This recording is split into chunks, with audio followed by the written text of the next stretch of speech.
Tong nanonood na to, basa ko na to eh. Tahimik lang tong tao na to pero pagod na to.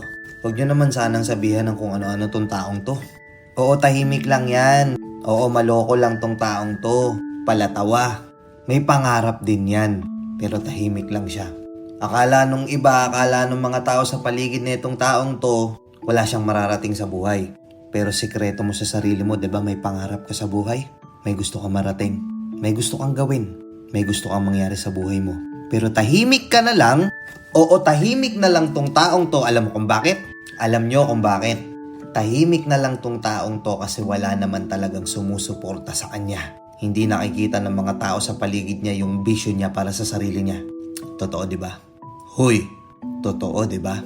May pangarap ka na naglalaro sa isip mo pero hindi mo magawa. Nawawalan ka ng pag-asang ituloy. Kasi minsan pa nga, 'di ba, ultimo magulang mo walang tiwala at hindi naniniwala sa kung anong gusto mong mangyari.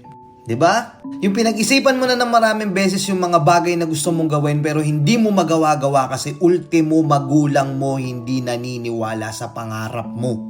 A moment of silence, medyo mabigat yung sinabi ko. Hindi lahat ng magulang ganito. Hindi lahat ng tao sa paligid mo ganito. Pero oo, hindi lang magulang mo, pati partner mo. Yung mga taong ine-expect mong susuporta sa'yo. Hindi sila maniniwala sa kung anong gusto mong gawin kahit na pag-isipan mo na yun ng maraming beses. Pagtatawanan ka lang nila. Sasabihin lang nila sa'yo baka nahihibang ka lang. Hindi yan para sa'yo. Hindi mo kayang gawin yan. Ito na lang gawin mo. Mas okay pa kung ganito na lang ginawa mo.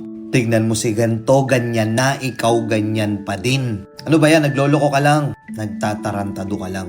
Takin na, paano mo magagawa yung gusto mo? Paano mo maipapakita sa mga taong to yung mga gusto mong mangyari? Paano mo mapapatunayan sa kanila na mali sila? Paano mo ipapakita sa kanila yung resulta kung umpisa pa lang wala nang sumusuporta? Sige, isipin mo. Sakit, no? Nakahit man lang sana sabihin na, sige anak, tuloy mo yan. Naniniwala ako sa'yo. Kaya mo yan. Or sasabihin sa'yo ng partner mo, sige, go. Suporta ako sa'yo. Kung mag-fail ka man yan, I got your back. Mag-fail ka man, hindi kita tatalikuran. Importante sumubok ka. Tuloy mo. Sarap sa piling na may magsasabi sa'yo ng ganun, no? Pero hindi nga. Ganun tong taong to. Ikaw yun, di ba? Nakakalungkot. Minsan may mga bagay tayo na gustong-gusto natin gawin. Porsigido na tayong umpisahan. Kailangan lang natin ng konting push. Kailangan lang natin ng kahit konting suporta.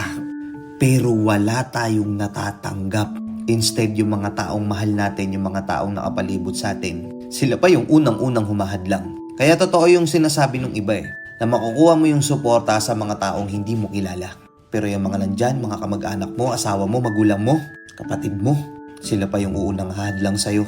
Hindi lahat ganun, pero oo nangyayari to. At ikaw na nakaka-relate dito, totoo to, lahat ng sinabi ko, di ba? Hirap. Pero ako na nagsasabi sa'yo, minsan din akong nangarap. Minsan din akong lumaban sa pangarap ko kahit wala nang tumutulong sa akin. Kahit wala nang sumusuporta. Alam mo nangyari ngayon? Lahat sila bumabalik. Pero itinatak ko sa sarili ko, nalilingunin ko lang lahat ng taong nandyan nung walang-wala pa ako. Kilala ko kung sino yung mga taong babalikan ko. Nakuha mo? Let's go and peace out.